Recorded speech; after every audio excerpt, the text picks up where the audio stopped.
Sir एक और यहाँ पर काउंटर है जिसको लेकर के आज के दिन पर जो है फोकस बना हुआ है। रेल विकास निगम लिमिटेड आरवीएनएल को करीब 145 करोड़ रुपए के सदर्न रेलवे की तरफ से ऑर्डर आते हुए देखे। इसमें design, supply, erection, testing, commission, इस तरीके के कई सारे जो काम है उसका ऑर्डर है ये।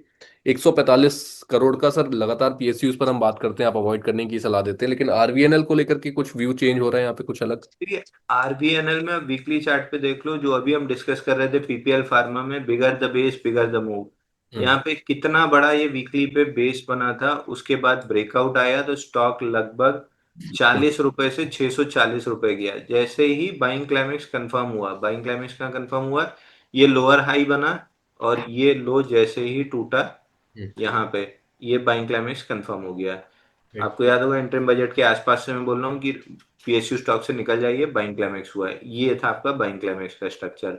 ये हम्म। ब्रेकडाउन के बाद तो आपको कतई लॉन्ग नहीं रहना है। 500, ये लो है कितना, 509 का लो है आपका। बेयर मिनिमम टारगेट जो खुलता है, ये वाला स्विंग हाई खुलता है, जो कि टेस्ट हो चुका है 300 रुपए के, 312 रुपए के आसपास।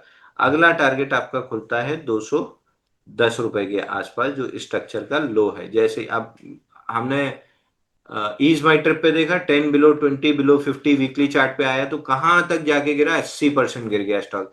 Clear right. 10 बिलो 20 20 बिलो 50 है, तो ये जैसे ही इस लेवल का 300 रुपए के आसपास ब्रेकडाउन देगा, आपका 200 रुपए का टारगेट खुल जाएगा। तो क्यों आपको रेलवे डिफेंस पीएसयूज में आपको इन्वेस्टेड रहना है या आपको एवरेज करना है? मेरे को एक भी रीजन या आप लॉजिक बता दो टेक्निकली कि मेरे को रहना है। Hope is not a good trading plan, hope is never a good trading plan, was never a good trading plan, will never be a good trading plan.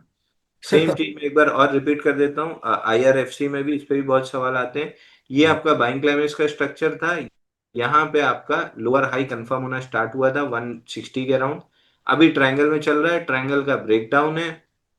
Bare minimum target इसका, ये zone आती है 70 रुपए की, और ideally जो zone आती है बाइंग क्लाइमेक्स की, वो आती है ये 60 रुपए के आसपास की। तो क्यों आपको रेलवेज में एवरेज करना है? क्यों इसको एकदम मोहब्बत करके बैठे हैं? मतलब ये तो फिर पता नहीं क्या वही मोहब्बत वाला है। हाल हो गया, ना तलाक देगी ना साथ में सुखी हम्म। से जीने देगी, तो वो वाला हाल है भाई। यहाँ से तलाक लेना महंगा होगा, लेकिन लेके कम से कम जीवन में सुख शांति पाइए। चलिए, तो पीएसयूज को यहाँ से तलाक देने की जरूरत है जैसा कि अंशुल सर बता रहे हैं, और थोड़ा सा अवॉइड करिए। हो सकता है मे बी अगर बाद में कभी बेहतर कुछ पोजीशन बनती हुई दिखेगी तो दोबारा अंशुल सर से हम बातचीत करेंगे, उस पर दोबारा राय लेने की कोशिश करेंगे।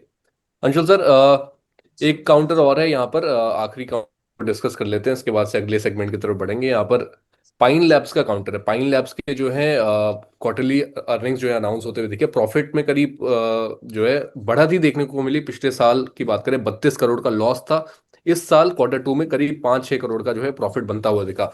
रेवेन्यू 17-18% से बड़ा 650 करोड़ का रेवेन्यू रहा, पिछले साल 551 करोड़ का था। पाइन लैब्स में इस पॉइंट से कोई अपसाइड? देखिए, पाइन लैब वनडे वंडर हो रहा है। इस दिन चला, फिर 2 दिन नहीं चला, फिर इस दिन चला, फिर 2 दिन नहीं चला, फिर इस दिन चला, फिर 2 दिन नहीं चला। तो not a very good trading stock जो आपके इसमें होना चाहिए। जब तक आईपीओ बेस ना बने किसी भी स्टॉक में, लिस्टिंग के बाद जब तक आईपीओ बेस ना बने, आपको नहीं ट्रेड करना चाहिए। ये देखिए श्रीजी शिपिंग, आईपीओ बेस बना था, कितना बेहतरीन चला। सीजी शिपिंग लिस्टिंग के बाद, जो मैं बार बार बोलता हूँ कि लिस्टिंग के बाद आपको निकल जाना चाहिए और आईपीओ बेस बनने का वेट करना चाहिए। अगर आपने ऐसा किया, पूरी गिरावट आपने बचा ली। जब आईपीओ बेस का यहाँ ब्रेकआउट आया 260 रुपए पे, इस दिन जब अर्निंग्स का, ये अर्निंग्स थी, अर्निंग्स की वजह से गैप आया था, इस हाई के ऊपर हमने बाई दिया था। देखिए अभी भी मार्किंग पड़ी हुई है चार्ट पे। 245 पे हमने प्रीएम्प्टिव बाइंग दी थी। ऑल टाइम हाई यहाँ तक का टारगेट था, और उसके बाद एक्सटेंशन का लगभग 320 340 का टारगेट था। 320 भी आया, नेचुरल रिएक्शन आया, फिर अप मूव आई, ये आ गया आपका टारगेट। तो आईपीओ बेस बनने का वेट कीजिए, चाहे वो पाइन लैब हो या कोई भी आप नाम ले लीजिए। जब तक आईपीओ बेस नहीं बनता है, री एंट्री की कोई भी पॉसिबिलिटी नहीं बनती है। और बल्कि आपको देखना है कि अगर आप नहीं रूल्स फॉलो करते हैं तो आपका क्या हाल होता है। एंथम बायो आईपीओ बेस का ब्रेकआउट बना, टारगेट अचीव हुआ। यहाँ पे सेकंड फेल्ड ब्रेकआउट बना, यहाँ पे ये छोटा सा कप नैंडल का ये फेल्ड ब्रेकआउट बना। उसके बाद से स्टॉक कंप्लीटली लॉन्ग लिक्विडेशन के अंदर चल रहा है। ये छोटा सा कपनल पैटर्न का ब्रेकआउट था, इस दिन हम्म। फेल कंफर्म हो गया था। जिनको लगता है ना कि ब्रेकआउट फेल होने के बाद आप लॉन्ग टर्म इन्वेस्टर बन जाएंगे, ये हम्म। आपके लॉन्ग टर्म के रिटर्न है 880 रुपए से 620, जबकि आप एक छोटा सा 20 10 20 रुपए का यहाँ स्टॉप लॉस लेके निकल गए होते तो लॉन्ग लिक्विडेशन का पहला ये टारगेट था, दूसरा हम्म। ये टारगेट था, दोनों को टेस्ट करने के बाद और अभी वर्टिकल डाउन हुआ है। तो जब तक आईपीओ बेस ना बने, 10 20 50 एक दूसरे के अलाइनमेंट में ना आए, हम्म। बहुत ज्यादा उंगली करने की जरूरत होती नहीं है।